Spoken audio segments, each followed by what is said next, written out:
नमस्कार दोस्तों। आपने बहुत 保卫生命 सारे लोगों को और स्पेशली आपने हम इंडियंस 在 को ये 此，कहते हुए ज़रूर सुना होगा कि 我 चाइना 谨 एक 向 एडवांस कंट्री है। 不 चाइना 幸 इंडिया से 罹难 बहुत ही 者 ज़्यादा advance, better 表示 infrastructure 哀悼， development, discipline life, good governance, better civic sense, 向 इन 他 सभी 们的 चीज़ों 家 में 属 चाइना बहुत आगे है। 表示 चाइना एक 慰 ग्लोबल 问。 पावर है और एक सुपर पावर कंट्री है और हम इंडियंस कंपेयर करते हैं चाइना के 人类文 इंफ्रास्ट्रक्चर 明 से, 史 advance technology, 也是以 bullet 不 trains, 同 sky 疾病 scraper, clean 和 roads, 灾难的 systematically 斗争时， management और इंडिया के खराब रोड से, 病毒 कूड़े 没有 कचरे 国 वाली 界， सड़कों से, झोपड़पट्टियों से, गरीबों से, 疫 करप्शन 病 से, 不分 एजुकेशन 种 सिस्टम 族， से, बैड गवर्नेंस से, अनएम्प्लॉयमेंट से हम लोग कंपेयर करते हैं इंडिया और चाइना के बीच में। देखो, बहुत सारी फील्ड में चाइना इंडिया से बहुत आगे है और चाइना की कुछ सिटीज़ फ्यूचरिस्टिक है, बेटर इंफ्रास्ट्रक्चर के साथ में है और हम इनको सब डिनाई नहीं कर सकते कि चाइना इंडिया से कुछ फील्ड में आगे है, लेकिन ये कंप्लीटली रियलिटी नहीं है। चाइना जैसा दिखता है और जैसे अपने आप को दिखाता है वो उसका सिर्फ 20% है। रियलिटी में चाइना कैसा है, उसकी रियलिटी क्या है, उसको जानने के लिए पहले आपको चाइना के माइंड गेम के बारे में जानना होगा, चाइना के पीआर गेम को समझना होगा कि कैसे चाइना सारी चीज़ों को कंट्रोल करता है। चाइना का पीआर गेम इतना ज़्यादा स्ट्रॉन्ग है कि चाइना के द्वारा सभी सोशल मीडिया इन्फ्लुएंसर्स हो या फिर मीडिया हाउसेस, जर्नलिस्ट, व्लॉगर्स, इन सभी को फंडिंग प्रोवाइड करवाता है ताकि ये लोग चाइना की एक अच्छी इमेज को ग्लोबली शोकेस कर सके और एक नैरेटिव सेट कर सके कि चाइना कितना ज़्यादा एडवांस है बाकी की कंट्रियों से अगर कंपेयर करें तो। और इसके अलावा चाइना के द्वारा बहुत सारी इंडियंस को फंडिंग दी जाती है ताकि यही इंडियन चाइना का कंपेयर कर सके इंडिया के साथ में और इंडिया की इमेज को ख़राब कर सके। आपने बहुत सारे ऐसे इंडियन व्लॉगर्स को और इन्फ्लुएंसर्स को देखा होगा जो चाइना जाकर वहाँ की technology, bullet trains, skyscraper, clean roads, governance, infrastructure को कंपेयर करते हैं इंडिया से और कहते हैं कि चाइना जो है वो 100 साल आगे चल रहा है इंडिया से, लेकिन रियलिटी में चाइना जैसा दिखता है वैसा बिल्कुल भी नहीं है। अगर आप चाइना के रूरल एरियाज़ को देखोगे तब आपको पता चलेगा कि चाइना की कंडीशन कितनी ज़्यादा ख़राब है, वहाँ के रोड्स की कंडीशन कितनी ज़्यादा ख़राब है, वहाँ के लोगों के साथ कितना ज़्यादा बुरा किया जाता है। लोगों के लिए रहने के लिए घर तक नहीं है, एक ही घर के अंदर 40 से 50 लोगों को रहना पड़ता है। कंडीशन इतनी ज़्यादा ख़राब है कि उसी घर पर वहीं खाना, वहीं सोना, वहीं पर फ्रेश होना, वहीं पर लोगों के द्वारा जितने भी कपड़े धोने, जितने भी और जो काम होते हैं, सारे काम उसी एक जगह पर करना पड़ता है।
अनएम्प्लॉयमेंट इतनी ज़्यादा पीक पर है कि चाइना के यंगस्टर्स को डिलीवरी बॉय, सर्वेंट, क्लीनर ऐसे काम करने पड़ रहे हैं सिर्फ एक वक्त का खाना खाने के लिए।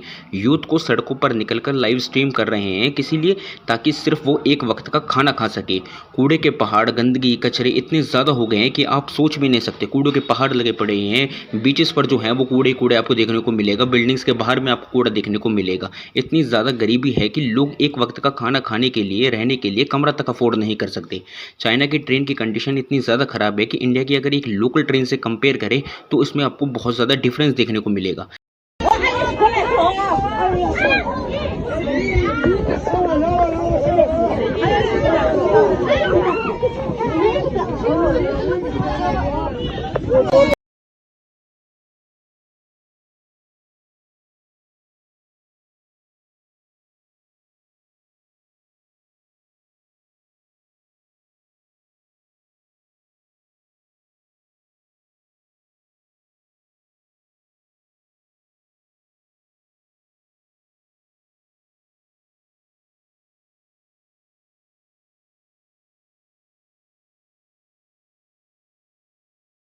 और जो लोगों को खाने के लिए खाना दिया जाता है वो खाने लायक है ही नहीं। हाइजीन तो दूर दूर तक दिखाई ही नहीं जाती है। जिन खाना को जो है वो कोई भी जानवर या फिर कोई भी नहीं खा सकता, वो खाना दिया जाता है चाइना के रूरल एरियाज़ में रहने वाले उन गरीब लोगों को। स्टूडेंट की कंडीशन भी इतनी ज़्यादा ख़राब है कि वहाँ के हॉस्टल किसी नरक से कम नहीं है। स्टूडेंट के ऊपर अपने फ्यूचर का इतना ज़्यादा प्रेशर है कि उन्हें दिन रात सिर्फ पढ़ाई करनी पड़ती है, इतना स्ट्रेस लेना पड़ता है और इसी स्ट्रेस के चलते, प्रेशर के चलते उनकी कुछ ऐसी हालत हो गई है।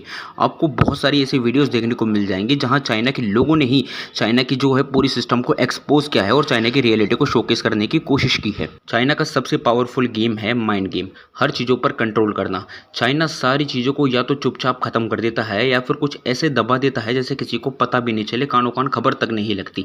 जब भी कोई ऐसा इंसिडेंट होता है या फिर जो भी कुछ ऐसी घटना होती है जो चाइना की इमेज के लिए अच्छी नहीं है, तो चाइना उन सारी चीज़ों को दबा देता है। फिर वो चाहे वॉर में मारे गए सोल्जर्स क्यों ना हो, कोविड के टाइम पर मारे गए सिविलियंस क्यों ना हो, या फिर फ्लड या फिर अर्थक्वेक या फिर किसी भी नेचुरल डिजास्टर में तबाही हुई हज़ारों बिल्डिंग्स या फिर लोगों की जो है वो जान क्यों ना चली गई हो, इन सारी चीज़ों को ओपनली कभी चाइना पब्लिश नहीं करता है।